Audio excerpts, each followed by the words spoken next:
me chillin', and you will hear about the eliminating of the negative and an accent on a positive. Gather round me, children, if you're willing, and sit tight while I start reviewing. Test. the attitude of doing Is this thing on? right. Oh, yes, it is. Ladies and gentlemen, welcome to the podcast, The Joyful Frugalista. And now here's your host, Serina Bird and friends. Hello, Frugalistas, and welcome. Today I have a very special guest, my friend Rachel Smith, who is a virtual friend we've met online. She is a blogger, an author, and a consultant. She's author of Underspent, How I Broke My Shopping Addiction and Buying Habit Without Dramatically Changing My Life. And in that book, she talks about how she went a whole year without buying stuff. Welcome, Rachel. Thank you very much for having me. It's my pleasure. And you're really ahead of the times, I must say, with your focus on less stuff and more community. Actually, yeah, someone contacted me yesterday. I published the book in 2015 and someone said yesterday that it's more relevant now than it was then. And I think that is actually very true. I think so. I remember seeing on Facebook, you posted a couple of months ago, a cover photo of you with the label Frugalista down the bottom. Now, when I had the title of my book, which came out last February, Frugalista was, I thought, already quite a new term, but you were a Frugalista way back when? I think it was like 2015. It was with the Sunday newspaper. And I actually didn't really like the phrase frugalista, and we've spoken about this before, because lots of people said to me they didn't want to quit shopping or buy less because it made them feel frugal, and frugal was a really kind of negative word for them, and they associated it with negative. So exactly. I always had some real kind of issues with that word. But yeah, they did a summary of 3 families who'd spent 2014 and early 2015 doing less shopping and not buying things, more sharing and community. So all the things really that we're experimenting with or testing and trying out right now. Exactly. And as you know, I'm doing my best to flip the negative image of frugal lifestyle and frugalistas and framing it as a positive. And I think people are looking at things differently now, aren't they? 2020 has been such a phenomenally crazy, topsy-turvy year for so many people. And I really liked what you did last week with the extending the meat. So you would take your mince and you can bulk it out because and that's what people are doing. They're at home and they're thinking, I could go to the supermarket or the greengrocer and get this, but actually I don't want to go out. So how can I extend my meals with what I've already got at home? So that's really great advice. Yeah, I think so. And the interesting thing about red meat consumption is when you look at a number of health guidelines, and in particular the Heart Foundation, which we look at carefully because my husband Neil has a heart condition, the current advice is actually for fairly low levels of red meat. I don't know about the English diet. I suspect very similar to the Australian diet because so much of our diet has been influenced by many of our English ancestors. But red meat is kind of the cornerstone. They're talking like about a maximum, I think it's 350 grams a week. You often will go out to a restaurant and sometimes they'll have a steak that'll be 500 grams. And that's just one meal. Exactly. So you've eaten your week in like one meal. Yeah. Exactly. Yeah. So it sort of makes good nutritional sense in a way to bulk things out with legumes and vegetables anyway. Exactly. And I think one of the things that I've kind of seen from my own observations is people have been really busy. One of my friends was saying her commute to work is an hour and a half each way. So it's 3 hours a day. So she's like, I've got 15 hours extra a week now by working at home. So that's life-changing. And, if you're working and you're trying to run a household and look after your kids and all of those things, you don't have time to, look at a recipe book or, plan your meals or look on the Heart Foundation website. It's just busy, busy, busy. So this actually is an opportunity and a gift of time that we'll probably never have again in our lifetime to kind of stop and think and look and cook from scratch and do all the things, I guess, that we've craved doing but never had the time to do. But I was working from home anyway, but now I've got the added dimension of homeschooling or home learning for 2 kids. So I've probably been busier than ever. But I have noticed that nearly all of my friends have taken to baking in an amazing way. Sourdough bread has just taken off. Sourdough baking in a way that I would never have anticipated. And I guess that's going the kind of on the same theme that we were all shopping and buying and consuming because we didn't have time. So we were just spending our way out of the crisis, the time crisis. And now that we've got time, you know, we can potter around at home and do the things that we've always wanted to do. And I was reading a book about Denmark on Good Friday. And, you know, that's the lifestyle that we've all always craved. People want to be like people in Copenhagen who have time, who cook from scratch, who do lovely things, who ride their bikes. And now we've actually been given that time. But it's whether we'll decide that's what we want in the future, or we'll want to be going back to going and buying the microwave meals and the packaged food, or whether we will want to stay as we are now. Is it going to be a game changer, do you think? And I know you have long been working from home, and I'm gathering you quite like working from home from what you've posted. Do you think this is going to be a game changer with more people changing their working habits? I think it has the potential to absolutely change everything that we do. Whether the people with the power and the influence will allow things to stay as they are right now, I don't know. I was at a conference in New Zealand in March, I just got back the day before the travel ban. Oh, you were lucky. I was really lucky. It was Friday the 13th of March. I was just like, this could all go really wrong. But on the conference, you know, the first day, the transport minister was there and everyone was talking about change. And I asked the first question of the conference, how do we create change when, you know, the Murdochs and the Packers and all of those elite families have so much power and influence? And I think that question is probably more relevant today than it was last month. Will this change stay, that we'll be able to do cooking more and spending more time at home with our family? Or will we go back to that busy, hectic life of sports and parties and conferences and travel and commitments and rushing around like headless chickens in the future? Sounds like my life. Yeah. Totally. Yeah. Self-chosen often. And I know you've been working from home for a while. Do you find it more productive? How do you structure your day? What are the benefits other than being able to cook more and not having to rush around so much? I've been working at home for about 18 months. I have an office downstairs. So it's a separate, you know, it's away from the house, below the house. I'm not a morning person at all. I know, but I've really worked out. It took a long time. I used to have all this guilt and I'd feel bad. And I was just like, no, just write mornings off. So in mornings, I do like shallow work. I do emails. I'll go on podcasts. I'll send out books. I'll do like bookkeeping and all the little stuff. And then the afternoons from 3 till 7 or 3 till 6, that's my productive time. I can do what I would do in 2 days in a consulting office, you know, like my old job, in one afternoon at home. I'm just like, and it's just zero disturbances.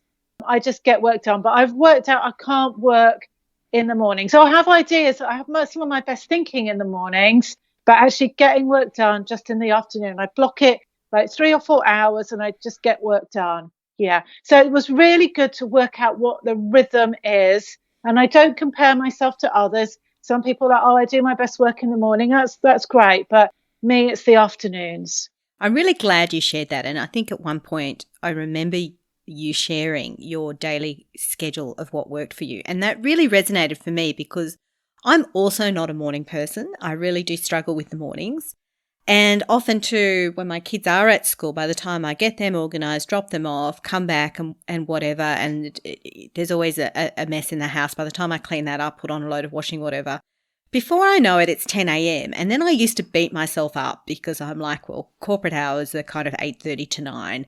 Oh no, the day is nearly gone and woe is me and I'm so lazy and I'm not doing a lot. And I felt so much pressure to cram so much in and I'd sort of be running around and not actually being productive. But then I realised that often I was still working late at night, like till 9, sometimes till 9:30. So I was probably doing a lot more.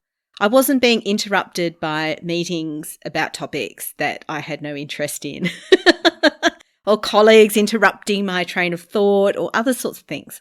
And there was an article in The Economist that said the average office worker is only productive for 2.5 or 3 hours a day.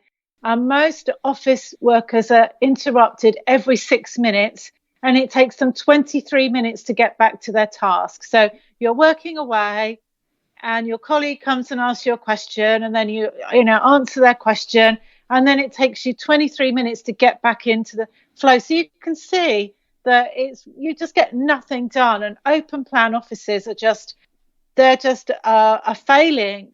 They're really good for communication and seeing your co-workers, but they're failing in getting work done because you just can't concentrate.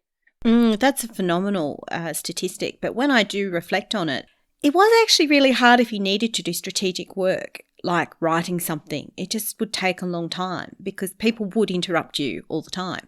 Yeah, exactly. And I found in the last contract I did where I was in-house in an organisation, I'd be there till like 9 o'clock at night. And because people would be like, oh, what are you doing here? Are you doing overtime or something? I'm like, no, I'm doing what I should have been doing in the daytime. There needs to get done. And the other thing was I used to get in at 10 because I knew that everyone went home at 4. So I'd be like, at least from 4 till 6, I can get some solid work done. And people would say, you're late. And I'm like, I'm not late. You can start any time between 6 and 10. So I'm not late. But there was so much like stigma and association with the time that you got in that it was like, well, I was never late. I did my 8 hours a day. But yeah, so we need to almost use this time as well to scrap some of those social norms, I guess. Yeah, there is so much of a culture of presenteeism, isn't there? When I was still at full-time work, I had an arrangement where I'd work from home 1 day a week, and I always struggled on that 1 day from home. Now, why would that be a struggle? I mean, you would think it would be easier. I had extra time because I wasn't commuting, so I used to cycle and it'd take me about 40 minutes, so that was an extra hour and a half plus changing almost 2 hours in my day that I had. I worried a lot about the perception that I was actually busy.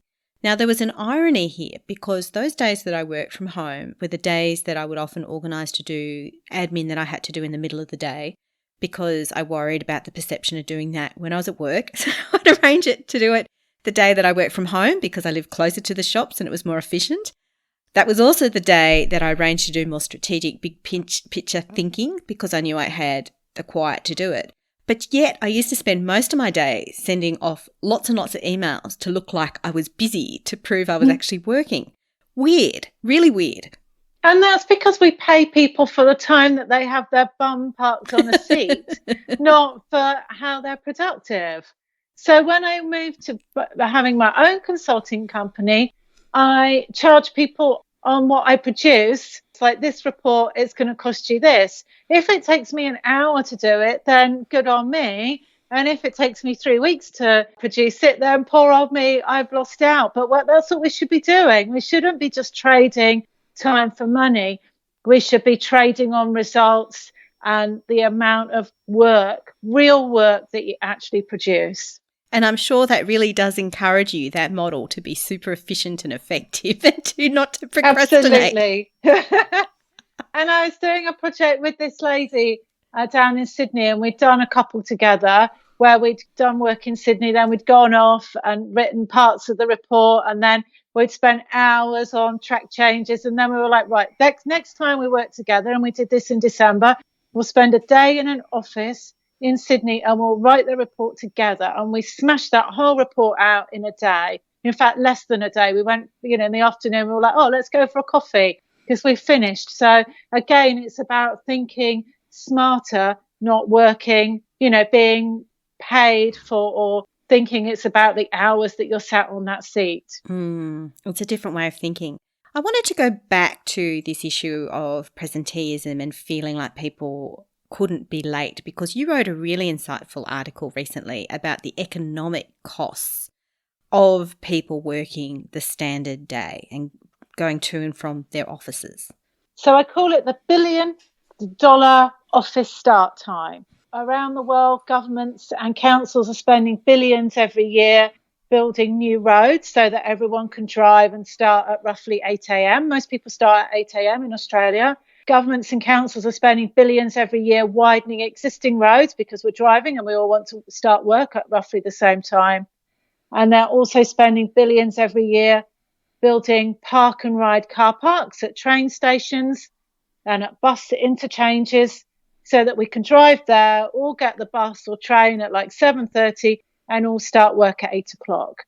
And so I'm saying, well, those are assets that are stranded assets for like 12 hours a day when they're empty or not used, or in the context of park and ride, they're completely deserted for 12 hours a day and all of the weekend. So we need to start thinking differently and using demand management rather than just building.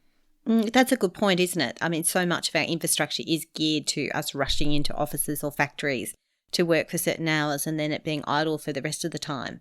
And there's also this trend, particularly in Canberra where I live, with new suburbs that are being built that are very far away from where the offices are.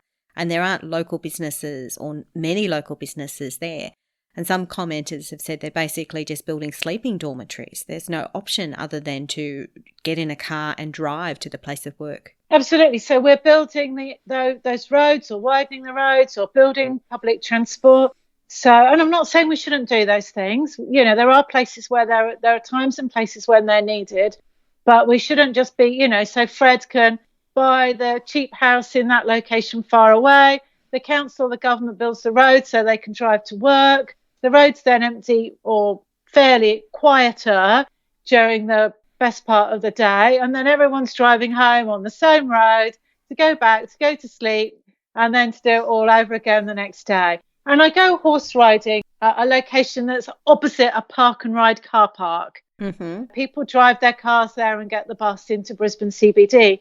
And so I monitor that park and ride in a kind of nerdy, geekish kind of way. And yeah, like it's busy on the odd occasions where I've been there in the daytime, like on a normal working time. It's packed. But in the evening, Saturdays and Sundays, there's not a car in sight. And it's like, well, that could be used for a farmer's market, or it could be used for a community event, or it could be that someone can rent that off of the council or the government and hold some kind of event or something, or a pop concert or kids skate park or something during the weekend. So, or, you know, like governments pay millions for like bus parking at night. So they pay the bus operators millions. Mm-hmm. And it's like, well, you could just put a boom gate in and have it as bus parking overnight. And then rather than spending twice, you're only spending once. So, yeah, it's just about being smarter with our taxpayer money, basically. I guess people often don't think about dual uses for things.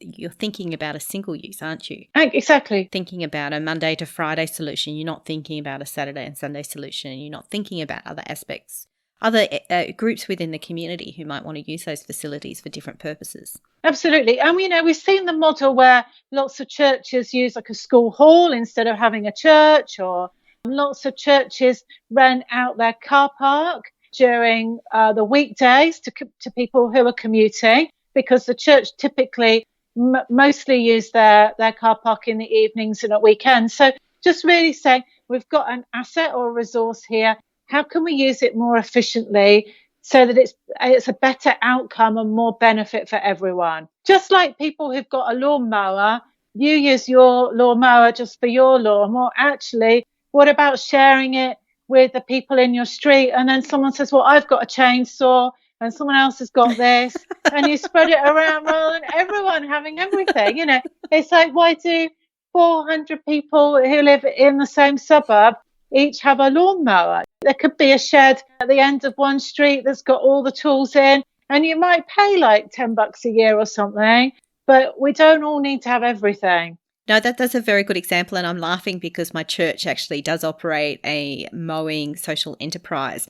They recognise that people on low incomes, particularly those who might be in public housing, probably don't have access to things like a lawnmower or the ability to maintain one or use it, particularly if there's health or other issues or they're older and they're vulnerable. So they created a social enterprise.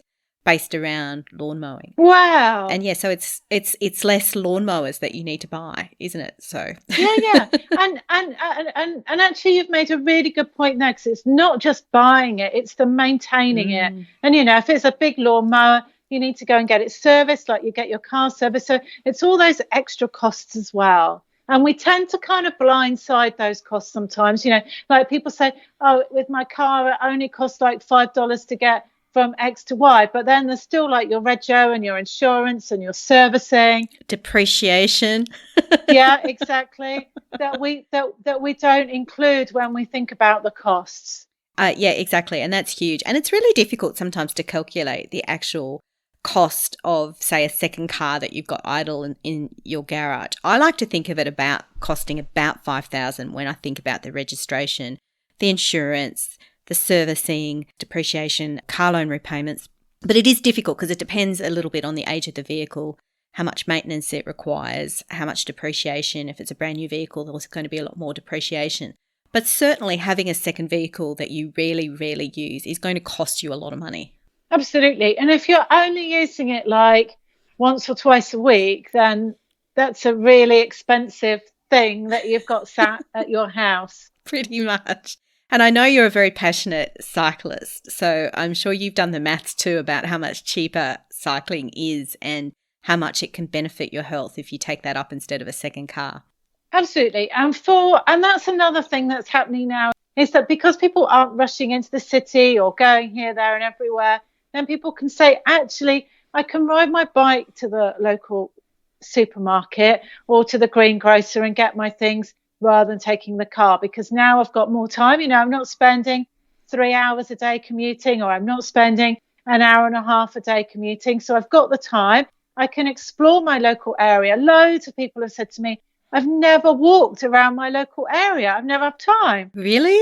Crazy. They're like, people have said, well, I go into the city every day for work, and on Saturdays there's like kids sports and whatever, and on Sundays we go to the beach. And so this is the first time I've ever walked around my neighbourhood. And I'm like, how long have you lived there? And they're like, 10 years. And it's just like, so the bike gives us an opportunity to explore our local areas in a really cost-effective and healthy way. So that's another big tick for cycling.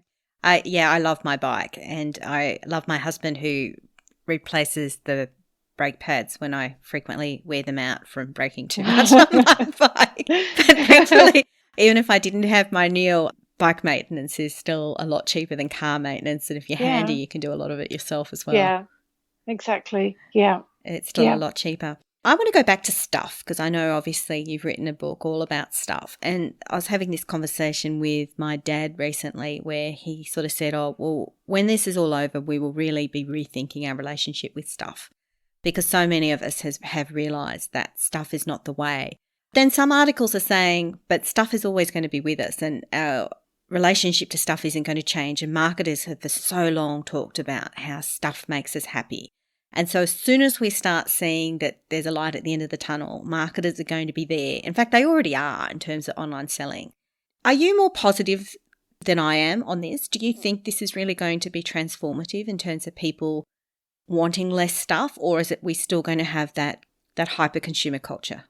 I think we will still have a consumer culture, because if you look on those Instagram brands, and I follow a few brands just to see how they do their marketing, they're really selling hope.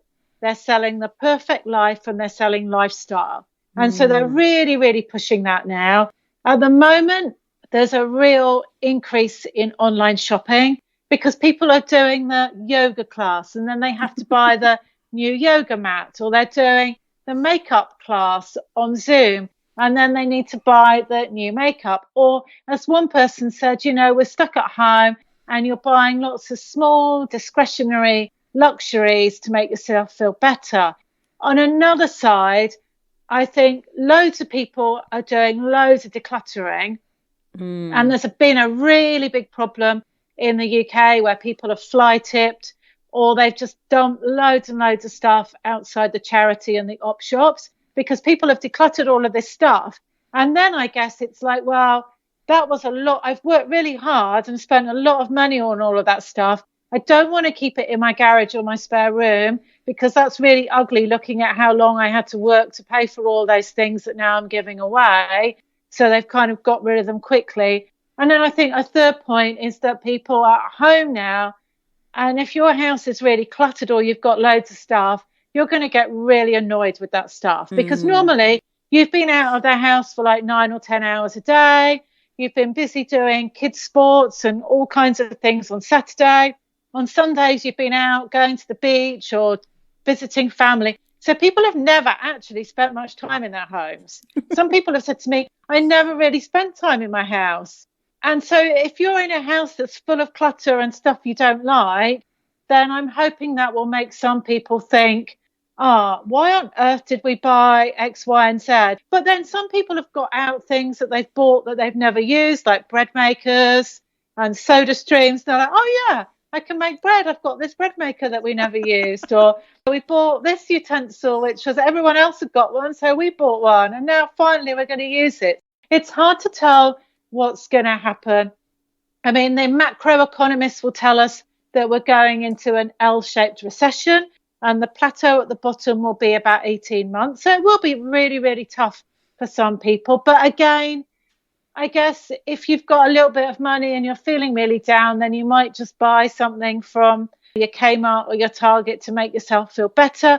But as we know, that's a vicious cycle where you buy X to make you happy. You're happy for a day, then you're back to feeling rubbish again, and then you have to buy the next thing. And people say shopping isn't you said you were addicted to shopping, and it's not an addiction, but it is, because people are still at all the shopping centres where the shops are open, and people are still buying online. It's really hard to say what will happen, but I really hope that people, even if they don't change, I hope people will look at their shopping patterns and how much they were spending. And if you have got a permanent job and you're not going out buying your lunch every day and buying, the clothes at lunchtime impulsively, then you actually have got a real opportunity to save a lot of money. That's a good point too. And less cost in commuting as well, less petrol and other costs that you're spending. Yeah. So some people could be saving, $200 or $300 a week easily. One final question, Rachel. Do you have a frugalista tip? Use up what you've already got. So that's step 6 in my Underspent book. And that's to go through all your stuff in your house and use what you've got. And actually, I was Skyping my sister in the UK on Sunday night, and I was like, I was going to make an apple crumble. And my sister was like, have you got flour? Because it's really hard to get flour in the UK. And I was like, no. And she said, well, you can't make it. And I was like, no. And then I was like, I've got some of those, the crunchy muesli. I was like, I'll just put it in a bag and smash it up. And so I use that instead. So it's about using it up, but it's about putting it together with problem solving. And, you might think, I want some new cushion covers for my sofa. And it's like, well, have a look around in your cupboards. You might have got some, or move the cushions around, or use what you've got, be inventive, solve your own problems, and just think a bit outside the box. Thinking outside the box to solve your problems. That sounds like a great way to end. That. Yeah. So, Rachel, how can people find you? I've got the Underspent Facebook page, and I share top tips and content from the book. I'm on LinkedIn, Instagram, Twitter under the handle Cycling R Smith. I've got a website called cyclingrachelsmith.com, and I also write for an engineering and architecture magazine called Sourceable. You've got some great articles there. But you can find me all over the internet. No, I really like your very thoughtful pieces that make us think about the bigger questions about infrastructure and communities, and not just build it and maybe they might use it, but about thinking about things that are going to be right fit for the community at the right time and more cost effective. Absolutely. And that's the United Nations global goal number 12, which is responsible consumption and production. And that's really what it's all about. That's a very big picture way to look at it. Thank you so much, Rachel. Thank you for having me. Lovely. And for anyone who wants to follow this discussion about stuff and working from home, please join the Joyful Frugalista Facebook group. Oh, listen to me, chillin' Anna. You've been listening to The Joyful Frugalista with Serina Bird. She actually likes everybody. And of course, sound has been by Neil Hadley. And myself, I'm Joseph McGrail Baitup. You gotta accentuate the positive, eliminate the negative, latch on to the affirmative.